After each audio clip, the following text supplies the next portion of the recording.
నల్గొండ వెళ్దాం. నల్గొండలో మా ప్రతినిధి కిరణ్ మనకి అందుబాటులో ఉన్నారు. ప్రధానంగా చూసుకుంటే ఉమ్మడి నల్గొండ జిల్లాలో అవినీతికి కేర్ ఆఫ్గా రెవెన్యూ అధికారులకు సంబంధించినటువంటి ఎక్కడ కూడా మనం అలాంటి వార్తలు వింటూనే ఉంటాం.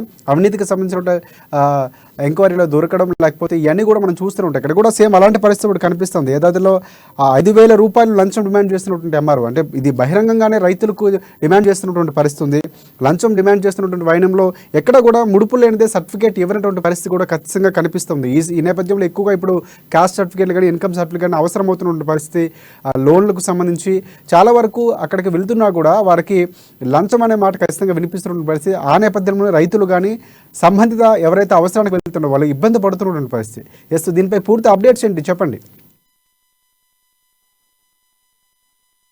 రాజశేఖర్, ఇక ఉమ్మడి నల్గొండ జిల్లాలో అయితే రెవెన్యూ అధికారులు అయితే లంచం తీసుకుంటూ ప్రతి చోట దొరుకుతున్నారు. ముఖ్యంగా ధరణి పోర్టల్ ఏదైతే ఉందో ధరణి పోర్టల్ ద్వారా ఈ యొక్క రైతాంగాన్ని తీవ్ర ఇబ్బందులు పెడుతున్నటువంటి ఈ తహసీల్దార్ కావచ్చు, కింది స్థాయి సిబ్బంది కావచ్చు, ప్రతి చోట లంచం లేనిదే సర్టిఫికెట్లు ఇవ్వని పరిస్థితి నెలకొంది. ఉమ్మడి జిల్లాలోని యాదగిరిగుట్ట తహసీల్దార్ శోభన్ బాబు అయితే డైరెక్ట్ గానే మాకు ఖర్చులుంటాయి, పెట్రోల్ ఖర్చులుంటాయి, అధికారులు వస్తూ పోతున్నారు, వారి కోసం ఖర్చులుంటాయి కాబట్టి 5,000 రూపాయలు ఇవ్వాల్సిందేనని ఆయన పబ్లిక్ గా మాట్లాడి వీడియోలో చిక్కడం కూడా జరిగింది.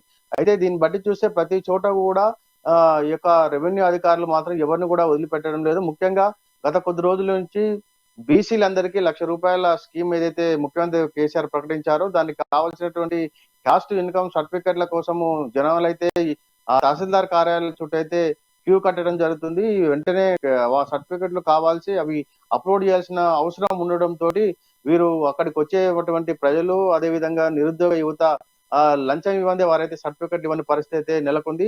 గత కొద్ది రోజుల క్రితమే ముఖ్యమంత్రి కేసీఆర్ రెవెన్యూ వ్యవస్థలో ఇటు తహసీల్దార్ కావచ్చు, రెవెన్యూ సిబ్బంది కావచ్చు అధిక మొత్తంలో లంచాలు తీసుకుంటున్నారని గ్రామ స్థాయిలో ఉన్నటువంటి గ్రామ సెక్రటరీ వ్యవస్థను, రెవెన్యూ వ్యవస్థను కూడా ఆయన రద్దు చేయడం జరిగింది. అయినప్పటికీ కూడా ఈ అధికారుల తీరులో కావచ్చు, సిబ్బంది తీరులో మాత్రం ఏమాత్రం మార్పు కనబడడం లేదు. ప్రతి పనికి ఇటు తహసీల్దార్ నుంచి కింది స్థాయి ఆర్ఐ నుంచి అదేవిధంగా గ్రామ అధికారి వరకు కూడా ఎవరు కూడా ప్రతి ఒక్క చోట కూడా పైసలు ముట్ట చెప్పందే సర్టిఫికెట్లు ఇవ్వని పరిస్థితి నెలకొనడంతో ప్రజలంతా తీవ్ర ఇబ్బందులు పడుతున్నారు. ముఖ్యంగా గత వారం 10 రోజుల నుంచి అయితే 1,00,000 రూపాయల స్కీమ్ ఏదైతే ప్రభుత్వం ప్రకటించిందో ఆ సర్టిఫికెట్ల కోసం అయితే వందలాది మంది తహసీల్దార్ కార్యాలయాల చుట్టూ అయితే బారులు తీరి ఉంటున్నారు. ఆ యొక్క సర్టిఫికెట్ల కోసము కాళ్ళు అరిగేలా తిరిగినప్పటికి కూడా ఎవరికి కూడా ఆ యొక్క సర్టిఫికెట్లు ఇవ్వకపోవడం, అదే విధంగా సర్వర్ కూడా స్లోగా ఉండడం ఒక సాకుగా చూపిస్తూ వెంటనే సర్టిఫికెట్లు కావాలంటే ముడుపులు ముట్ట చెప్పాల్సిందే అంటూ అయితే ఇటు ప్రజల్ని అందరినీ కూడా ఇబ్బంది పెడుతున్నారు. తాజాగా అయితే నిన్న తహసీల్దారు శోభన్ బాబు ఏదైతే యాదగిరిగుట్ట తహసీల్దార్ ఉన్నాడో ఆయన అయితే నేరుగానే లంచం డిమాండ్ చేస్తూ పట్టుబడిన సంఘటనలు ఉన్నాయి. మొత్తానికి వీరి తీరులో, ప్రవర్తనలో మార్పు రాకపోవడంతో అయితే ప్రజలంతా అయితే వారందరిపైన ఆగ్రహంతో ఉన్నారు. రాజశేఖర్, రైట్ కిరణ్, ఒకటి ప్రధానంగా చూసుకుంటే మనకు ఇక్కడ ఉన్నటువంటి బాహాటంగానే చెప్తున్నటువంటి పరిస్థితి, మాకు ఖర్చులు ఉంటాయి, పెట్రోల్ ఖర్చులు ఉంటాయి, ఖచ్చితంగా మీరు లంచం ఇవ్వాలని డిమాండ్ చేస్తున్నటువంటి నేపథ్యంలో ప్రభుత్వ యంత్రాంగం లోనే ఇలాంటి ఒక లొసుగు ఉంటుంది. ఎందుకంటే సామాన్యులు ఎక్కువగా వెళ్తూ ఉంటారు. ఎందుకంటే ఒక లోన్ కోసం వెళ్తున్నారంటే, ఖచ్చితంగా స్కీమ్ కోసం వెళ్తున్నారంటే వారికి ఖచ్చితంగా బిలో పవర్టీ సంబంధించిన కిందనే ఉన్నటువంటి ప్రజలు. కానీ ఇలాంటి వాళ్ళ దగ్గర నుంచి ముక్కుపిండి వసూలు చేయడం, ఖచ్చితంగా డిమాండ్ చేస్తూ వసూలు చేయడం అనేది ఏ విధంగా చూడొచ్చు అంటారు? దీనికి సంబంధించిన ప్రభుత్వం ఎలాంటి చర్యలు తీసుకుంటుందంటే లేదని చెప్పాలి ఇక్కడ ఉన్నటువంటి సిచ్యువేషన్ చూస్తే. అయితే దీనికి సంబంధించిన ప్రభుత్వానికి సంబంధించి ఎవరైనా కంప్లైంట్ చేయడం, యాక్షన్ తీసుకునే దిశగా ఏమైనా జరుగుతుందా అసలు? అయితే గతంలో కూడా ఏదైతే ధరణి ప్రభుత్వం తీసుకొచ్చి ధరణి పోర్టల్ ద్వారా ఏదైతే రైతుల సమస్యలను పరిష్కరిస్తామని చెప్పినప్పటికీ కూడా చాలా చోట లక్షలాదిగా ధరణి పెండింగ్ కేసులు ఉన్నాయి.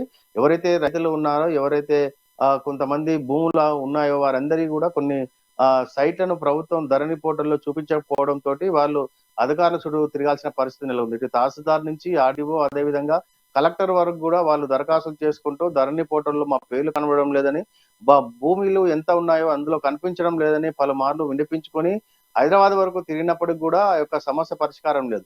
ఈ సమస్యపై ఇప్పటికే కాంగ్రెస్ తో పాటు బీజేపీలు వాటిపై ధరణిని మార్చాలని కూడా గతంలో కొన్నిసార్లు ఆందోళన నిర్వహించినప్పుడు కూడా ప్రభుత్వంలో ఎలాంటి చలనం లేదు. ఇదే సాగుగా తీసుకున్నటువంటి కింది స్థాయి తహసీల్దార్లు కావచ్చు, వారి కింది సిబ్బంది కావచ్చు, ఇదే అదనుగా చూపిస్తూ ఏదైతే అమాయక రైతులు ఉన్నారో వారితో పాటు అందరినీ కూడా మోసం చేస్తున్నారు. లంచం ఇస్తేనే పని అయ్యేటట్టుగా వారికి చెబుతుండడం లేదు. కొంతమంది తప్పనిసరి పరిస్థితుల్లో అవసరం దృష్ట్యా వారికి పైసలు ముట్ట చెప్తూ తమ పనులు చేయించుకుంటున్నారు. ఎవరో ఒకరు కొంతమంది తహసీల్దార్ కార్యాలయాల చుట్టూ విసిగి వేశారన్న వారు ఇటు లంచగొండి ఎవరైతే అధికారులు ఉన్నారో వారి పైన కాంప్లైంట్ చేస్తున్నారు. ఆ కాంప్లైంట్ చేసిన చోట ఏదో ఒక చోట ఇటు ఇన్కమ్ ట్యాక్స్ వారందరూ కూడా రైట్స్ నిర్వహించి ఇటు రెడ్ హ్యాండెడ్ గా అధికారులను పట్టుకున్నప్పటికీ కూడా వాళ్ళు ఏ మాత్రం చలనం రావడం లేదు. అయితే ఇప్పటికే రెవెన్యూ వ్యవస్థ పైన ప్రజల్లో ఒక రకమైనటువంటి అసహాయ భావన ఉన్నప్పటికీ ముఖ్యమంత్రి స్థాయిలో కూడా ఈ రెవెన్యూ సిబ్బంది పట్ల తీవ్ర ఆగ్రహంతో ఉన్నప్పటికీ మాత్రం ఇప్పటి వరకు అయితే ఎక్కడా కూడా వారు ఇటు చిన్న కింది స్థాయి వారి అధికారులు మాత్రం మార్పు కనిపించడం లేదు. గత కొద్ది రోజులు వారం 10 రోజుల నుంచి అయితే ఈ సమస్య మరీ తీవ్రంగా ఉందని చెప్పవచ్చు. ₹1,00,000 స్కీమ్ తోటి బీసీ కులాలకు చెందిన అందరూ కూడా రెవెన్యూ కార్యాలయాల చుట్టూ తిరుగుతుండటంతో వారిని యొక్క సమస్యను అదనంగా చూసుకున్నటువంటి కింది స్థాయి సిబ్బంది మాత్రం ముక్కుపిండి మరి వసూలు చేస్తున్నారు. పైసలు ఏందే సర్టిఫికెట్ ఇవ్వమని చెప్పడంతో బహిరంగానే వారు వసూళ్లకు పాల్పడుతున్న పర్వం అయితే కనబడుతుంది. పై స్థాయి అధికారులు కల్పించుకొని వారిపైన చర్యలు తీసుకోవాలి. అదేవిధంగా మానిటరింగ్ సిస్టమ్ ప్రకారము సర్టిఫికేట్లు ఈ ఆన్లైన్ వెంటనే ఇచ్చే పరిస్థితి తీసుకున్నట్లయితే ఈ సమస్యకు పరిష్కారం దొరికేది ఉంది. ఈ అధికారులు మాత్రం అయితే మార్పు రావడం లేదు. తెలంగాణ వ్యాప్తంగా రోజుకో చోట అధికారులు ఇటు దొరికినప్పటికీ కూడా వారిలో మార్పు అయితే కనబడలేదు. లంచాలకు ఏదైతే అలవాటు పడ్డ అధికారులు మాత్రం అయితే మార్పు కనిపించలేదు. పై స్థాయి నుంచే తీవ్రమైనటువంటి ఈ యొక్క రెవెన్యూ సిబ్బంది పైనటువంటి చర్యలు తీసుకున్నట్లయితే ఈ సమస్యకు పరిష్కారం లభించే అవకాశం ఉంది. రాజశేఖర్.